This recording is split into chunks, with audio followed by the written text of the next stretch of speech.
এক সন্তান তার বাবাকে এসে বলল, বাবা আমার মনের মধ্যে খুব ইচ্ছা আমি যেন কোরআনে হাফেজ হতে পারি, তুমি আমার জন্য দোয়া করে দাও।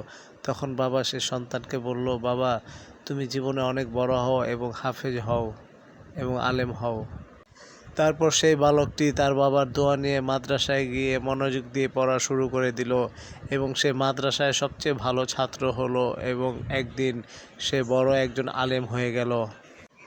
তারপর একদিন সেই বালকটি আলেম হয়ে বাসায় ফিরল আনন্দে। দাদা ও বাবাকে বলতে লাগলো, আল্লাহর রহমতে আপনাদের দোয়ায় আমি অনেক বড় আলেম হয়েছি, আপনারা আমার জন্য দোয়া করবেন আমি যেন পুরো দুনিয়ায় কোরআনের আলো ছড়িয়ে দিতে পারি। তারপর থেকে সেই বালকটি সমাজের মধ্যে আল্লাহর খাতিরে দ্বীনের দাওয়াত ও কোরআনের আলো ছড়িয়ে দিতে লাগলো। প্রিয় বন্ধুরা, আমরাও পারি আমাদের সন্তানদেরকে কোরআনের শিক্ষায় শিক্ষিত করে এইভাবে দ্বীনের দায়ী বানানোর জন্য।